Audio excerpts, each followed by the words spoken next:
Good afternoon. My name is Johnny Banks Sr. I'm the Executive Director of Knock at Midnight. Knock at Midnight is located at 400 West 76th Street in Suite 206. Our phone number is 773-488-2960.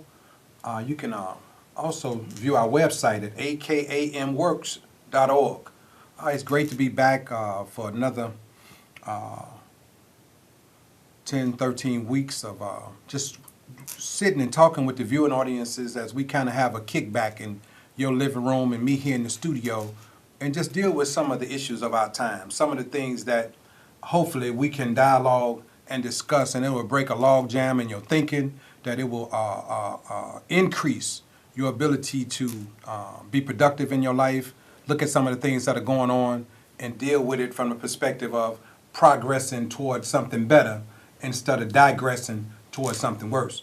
You know, it's always important that as we have these shows and we talk about our youth, we need to start to change our dialogue, because we've spent so much time on the violence, we spend so much time on stuff that if you actually started to research it, you would see some of this stuff from a much different perspective.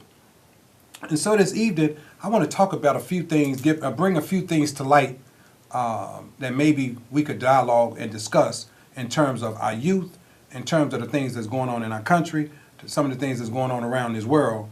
And I want to start out just by talking about America, our country. We lead the world in two things that most of you all probably already know this, but in incarceration, the incarceration rate is higher in America than anywhere in the civilized world.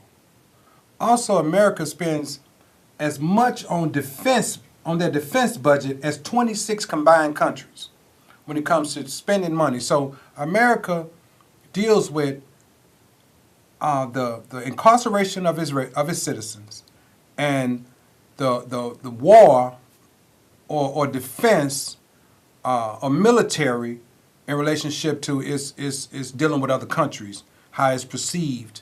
So it's perceived that America is the number one country in the world. Well, that's not true.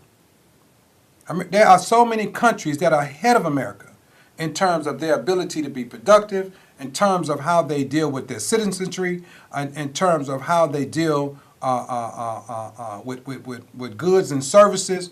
America is not number one, and it is something that we need to talk about, because I think when we see it from a different perspective, or you get some different information, because it's always perceived. And one thing that's interesting, one other thing that's so true about our country, America is the number one country that looks for other people to tell it what to do. So the citizens in America need the news media, they need Facebook, they need all of these media outlets and these other things to implant into their mind what they should be thinking, what's important, what makes sense, what doesn't make sense, and blah, blah, blah. It is absolutely insane that we count on other people to tell us what we should think. We count on other media outlets or whomever. So we have shows like this one. We have the regular television shows. We have so many reality shows. It's almost unbelievable. And all of these things render you and leave you with the non-ability to think. It impacts your analytical skills. It impacts your problem-solving skills. It impacts your social skills, because we don't use our own talents to deal with the questions, issues, rights, and needs of our time. And that is a problem that we're going to have to address, something that we're going to have to deal with. But let me give you a good example. Out of 216 countries, America ranks 169th on its growth as a country. Okay, so there are 168 other countries that are growing faster than America. We work out of 150 countries that deal with the infrastructure and investment in their infrastructure. America is 142 out of the 150. So America spends very little money on infrastructure. It spends very little money on rebuilding bridges and roads and all of the things that we need to move about this country. Many of those bridges and many of those roads haven't been built for years, and none are being added. We just repair and repair and repair, or replace what's already there, but we're not repairing the stuff that we need. An infrastructure, going in the ground and putting in new piping. So we got all these lead-based materials that's flowing that our drinking water flows through. Things of that nature. So when we start talking about infrastructure, you're talking about the things that's put in place, the things that put in place to make energy cheaper, whether that's gas, lights, or other types of energy. So we are struggling. Out of 150 countries, we are 142. We have another thing that I found real startling. Out of all the countries in the world, America is 47th in freedom of the press, which means we suppress what people can say. We suppress it very quick. That's why you see, or they have coined the term fake news, because they know it's fake news. We keep acting like the news is real. The news is fake because they suppress the truth. You can't say that. The people don't need to know that. And then they create mass hysteria around what's truth, and so we settle for, or we are fed, given, passed down, and hand over a lie. So imagine every time we hear freedom of the press, that there are 46 other countries that give a greater freedom to the press than supposedly the number one country in the world. I'm not complaining. When I find information and it makes sense, I like to share it, because I'm driving this bus somewhere, and by the time it's show over, you'll understand what I'm saying. Again, my name is Minister Johnny Banks. I'm with the Knock at Midnight. We're at 400 West 76th Street in Suite 206. Our number is 773-488-2960. And the call-in number here is 312-738-1060. Somebody get on your phone, give me a call. Let's dialogue a little bit about some of the stuff that I'm saying. But one of the most important things that caught my attention, out of all the countries in the world, I would think America would have been number one in economic freedom. America is number 10. So when you start talking about life, liberty, and the pursuit of happiness, which is what this country was built on, but economically, we are behind a bunch of countries economically. That means my pursuit of life, liberty, and happiness has to be impeded and impacted. And if you start adding the other factors that we all know so well, then we can see that certain groups in America, if you take it from groups, you are so far behind economically, partly because the country you are in is behind economically. Also, systemically, you are behind economically. So when you put all of these factors together, we can see why poverty becomes big business. We can see why, since we are behind the 8 ball economically, then creating poverty pockets. And these poverty pockets live off of welfare, they live off of vouchers, but understand that these poverty pockets produce mass wealth to drive this economic engine called America, but the economic engine is not number one. So it will never eradicate poverty because it needed to move the numbers. You know, I think we have a call on the line. Caller, could you please be brief with your comment or question? Hi, I just wanted to say that you're making a lot of good points, and I think there are a lot of people who want to help to improve their community and improve the country, and sometimes it may seem overwhelming, like what can me as one person do? Can you give maybe some suggestions for how people can start small? Yeah, absolutely. You asked a question that I was going to answer toward the end, but since you asked, I'm going to ask it right now. America is a business-minded country. It's business-minded. Okay, now there are many types of business, but they all fly under the flag of business. Church is a business, so that's the business of church. Government is a business, so that's the business of government. Creating different types of stores, technology hubs, different software companies, you name it, that's business. Healthcare is business. School or education is a business, but the most important business under the banner of business is home. The development of home, the development of family. And when a family business does not work, those people in that family then become part of the poverty pocket. So we have to then go and say, okay, let's address family. And the sad part about it that people don't really understand is family is two people. And when two people come together and they have the same principles by which they live their life, they have the same commitment toward themselves and their community. When they have a religious or spiritual understanding about where they are in life, and they can coexist together, and they touch and agree. That's called family. Now, when you bring a child into the world, that's called an addition to the family. But the family is two conscious, considerate adults. And these two conscious, considerate adults, they have the interests of themselves and their community at large. So how does a person help their community? Develop yourself, family. Develop the additions to your family, your children. Help them understand the world they live in and why they shouldn't participate in certain behaviors that may give out short-term benefits, but in the long term, it gets them anything. Help them understand why it becomes important in a home, in a family, why it's important to develop a resource, an economic base in your own family. Why it's important to develop a spiritual base in your own family. Why it's important to develop an educational base in your family. Why it's important to govern your family as government does this country.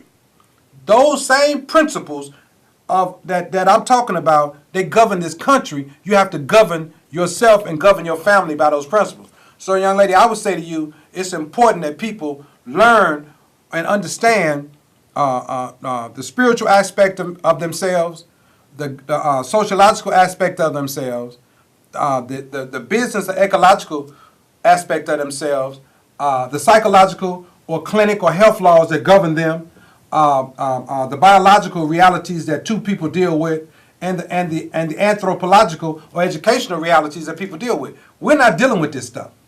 And so we keep looking for something outside of ourselves to give us an outlet so we don't have to think and we don't have to feel. And you can't make it in America if you're not a thinking, feeling, developing human being. You can't make it here. Listen, my name is Minister Johnny Banks. I'm with the Knock at Midnight. We're located on the south side at 400 West 76th Street. And we're talking about what's going on in America, how things work. Let me just go a little further. I talked about where America ranks. Now check this out.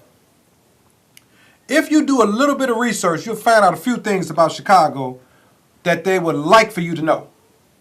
It's interesting how this dynamic works. And when I first started doing my research, three things popped up. Chicago leads the country in gun violence. Chicago leads the country in population loss. Now listen at this. There are more youth transitioning out of the city of Chicago than any other major metropolitan city in the country. Transitioning out.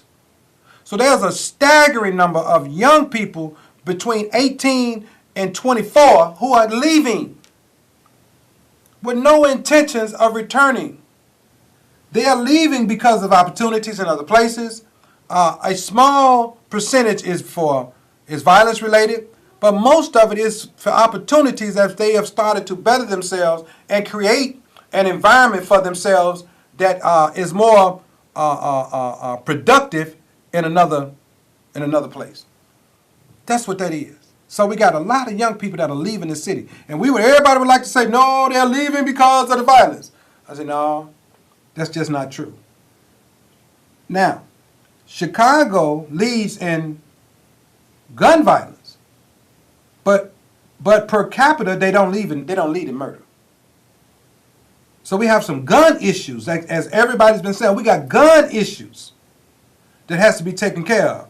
But we have to look at, what does Chicago really do that's so outstanding? Like I said, America is this big business. One of the business centers in America is Chicago.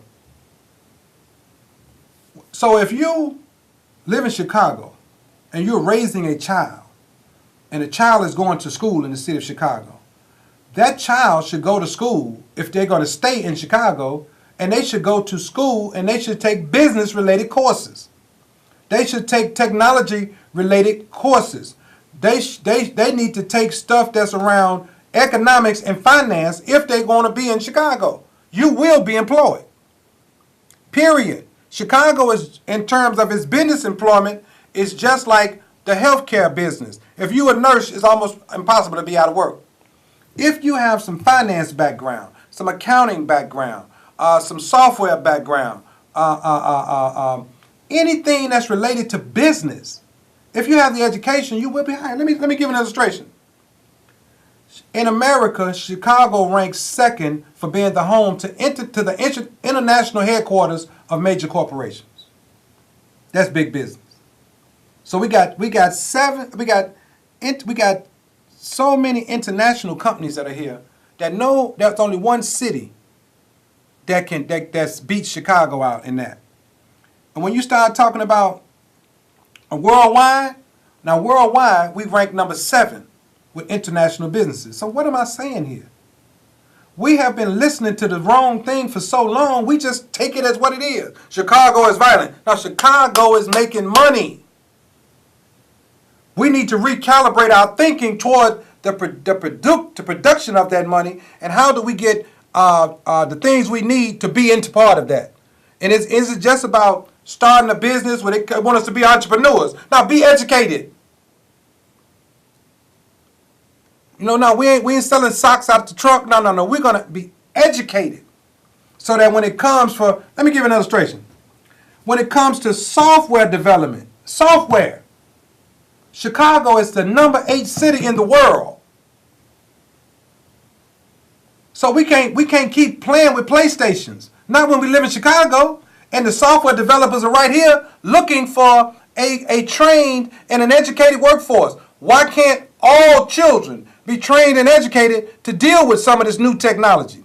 But every time we hear the technology hubs and this, that, and the other, we don't respond appropriately because we're saying it's too violent. Nothing is violent about learning about technology. We need to do something different. Here we live in a city that's number 8 in the world in software development. This is almost like Silicon Valley in the Midwest. But this information is hidden or not talked about, or we don't think that we qualify when we hear it. Well, maybe I don't qualify, but my children can. Because I can focus on the high schools, and I can focus on the homework, and I can focus on the out of school activities that lean toward understanding how to develop software. What understanding of mathematical languages and technology would make my child understand the importance of software as he or she develops from kindergarten through elementary school, through high school, through college, to the graduate school. What would possibly I could put my child in position? Let my child pick their major? No. I'm going to direct them, and this is what I'm talking about. So we have to do something different. And another thing that really struck me, out of all of the countries, out of all of the cities in the world, Chicago ranks number 4 in the providing of financial services. We're number 2 in America, but we're number 4 worldwide. Am I saying something, viewing audience? Listen, we have a caller on the line. Caller, could you please be brief with your comment or question? Sure, and good afternoon. Listen, if you are totally telling the truth, they were talking about, well, we need money, we need schooling, we need everything. We don't go to school. Not our people, not our own people. They don't even want to go to grammar school, let alone high school. But if we preach more, if the parents, it all start with a parent. I don't care your uncle or someone. Go into your family and teach what they need to do. See, we don't know nothing about the keys of life. To get the key of life, you got to go to college. You make some money. You will have a proper life, and hopefully you have some kids, and you can teach the same thing, but we don't do it.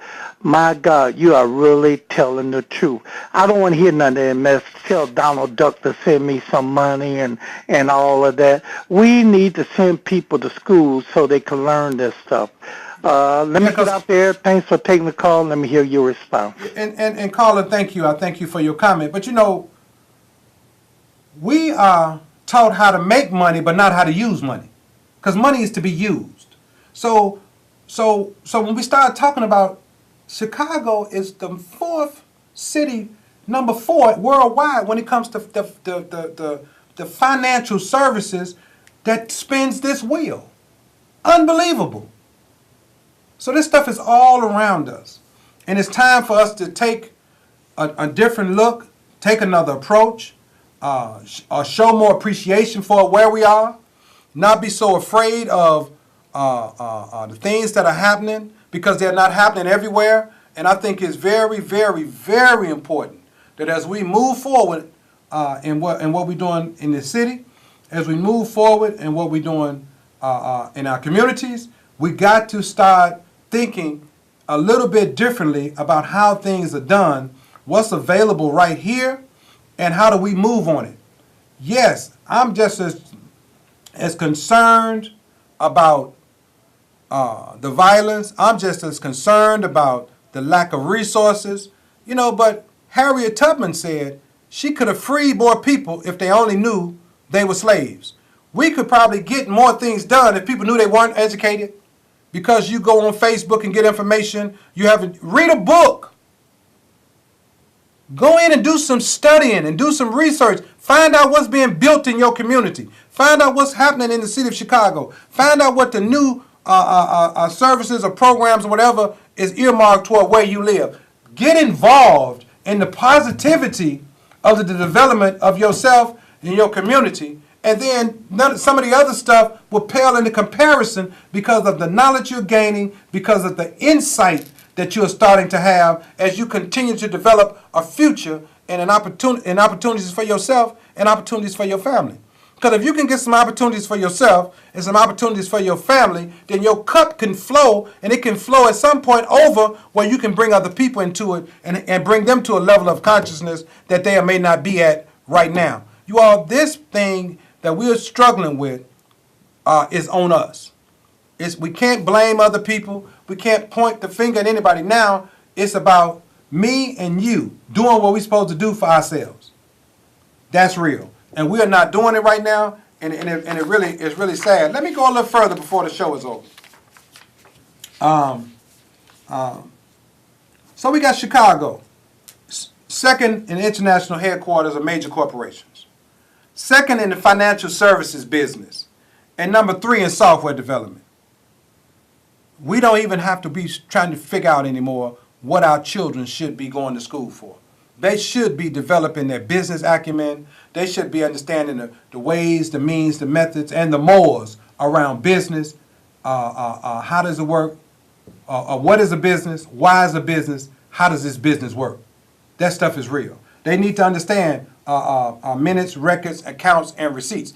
We can teach them this. We can teach this stuff right at home, so that as they develop and grow, now we got a person who can abstain or refrain from negativity because of the principles that have been brought into their lives, because of things that they have learned, because of the ways they have been developed to be what God created them to be, but be in line with what their families have guided them to do with their lives. Listen, my name is Johnny Banks, Senior Minister Johnny Banks Sr. I'm with the Knock at Midnight. We're at 773-488-2960. Listen, this time fly by so fast. To each caller who called, thank you. For anybody who may be viewing or who may have watched the show, I thank you as well.